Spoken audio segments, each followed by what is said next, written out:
अब इसके अंदर जो प्रॉब्लम थी ना भाई, वो वोल्टेज के ऊपर सेट कर देता हूँ।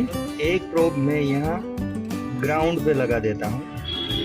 ये जो स्कॉर्पियो हमारे पास आई ना, उसमें प्रॉब्लम ये है, जो लाइट है ना, चेक लाइट, फ्यूल की लाइट, ये ब्लिंक कर रही है। और यहाँ पे ये बैटरी की लाइट एक आ रही है। स्कैनर कनेक्ट करते हैं ना, तो ये कनेक्ट हो रहा नहीं है। यहाँ से हमारा के लाइन से कनेक्ट होता है।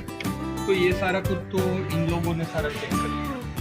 इसका हम सॉकेट ओपन कर लेते हैं, तो ये हमारा स्कैनर भी कनेक्ट हो जाता है। ये हमारे हाई प्रेशर पंप के अंदर जो DRV होती है, या नीचे की साइड होती है, तो वो हमें अब दिखेगी नहीं, साइड भी हमारी स्टेबल हो जाती है। पर हम DRV का अगर ये हम सॉकेट ओपन करेंगे तो हमारी कार जो फ्यूज़ था वो सारा भी हमने चेक कर लिया। मतलब कि यहाँ जितने भी फ्यूज़ रिले जो भी था ना, वो भी सारा हमने चेक कर लिया। DRV के ऊपर हमने पुश बल्ब लगा के हमने एरर क्लीन किया। इसमें भी एक बात थी, 5 वोल्ट का जो पुश बल्ब होता है, वो हम ये सॉकेट निकाल के यहाँ लगाते हैं, तो बल्ब भी हमारा प्रॉपर काम कर रहा है। और हमारी जो लाइट होती है क्लस्टर के अंदर, वो भी बंद हो जाती है, रेगुलर हो जाती है, स्कैनर भी कनेक्ट हो जाता है। तो हमें डाउट किसके ऊपर लगता है? ये हाई प्रेशर पंप की जो DRV लगी होती है, उसके ऊपर ही होता ना। ये भाई को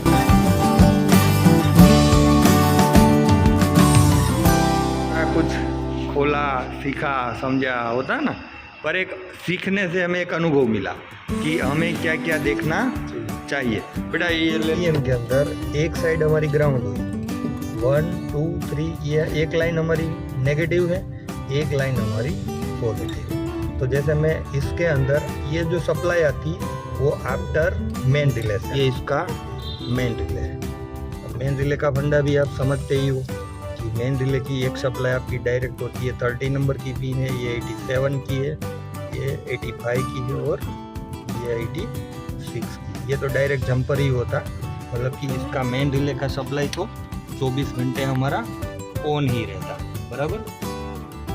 अब इसके अंदर जो प्रॉब्लम था ना, वो यहाँ पे था। कहाँ पे? यहाँ पे मैं आपको दिखाऊं। यहाँ पे पॉजिटिव आना चाहिए, 12 वोल्ट। इग्निशन हमारी ऑन है। अब नीचे मीटर के अंदर देखें तो यहाँ पे 12 वोल्ट है। अब मैं यहाँ पे देखूं, ये मैंने प्रोब लगा दी, तो यहाँ पे भी मुझे 12 वोल्ट आया। जब मैं इसके ऊपर लगाया तो ये मुझे 9 वोल्ट आ रहा, मतलब प्रॉपर वोल्टेज मेरे आ रहे नहीं। अब ये जो वायर है ना मेरा, ये रेड और वाइट, ये आगे कहीं से फॉल्टी होगा। तो हम लोगों ने क्या किया, अभी चेक करने के लिए, क्योंकि हमें इसकी थ्योरी मालूम है, तो हमने ये पॉजिटिव को यहाँ से जोड़ दिया, हालांकि 12 वोल्ट दे दिया। अब 12 वोल्ट दे दिया तो यहाँ पे 12 वोल्ट आ गए।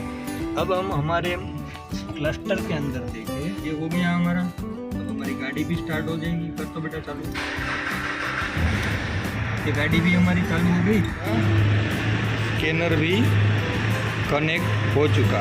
एक ब्रेक स्विच की एरर आ रही है, वो हमें देखनी होगी, बराबर।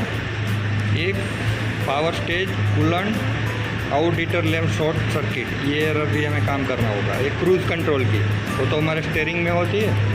ECU internal error. अब ये ECU इंटरनल एरर मतलब क्या? ये जो हमारा ECM है वो बाईपास होके आया, इमोबिलाइजर अभी कैंसिल किया हुआ है। तो ये कंडीशन में ये गाड़ी है हमारी, बराबर पूरी खोली हुई है। और हम लोगों ने ये सारा एक दिन हुआ आपको काम करने में, हुआ ना? कितना टाइम हुआ किशन भाई? 4 घंटे किशन भाई को लगे। पर ऐसे केसेस में कई बार हमारा स्कैनर कनेक्ट नहीं होता।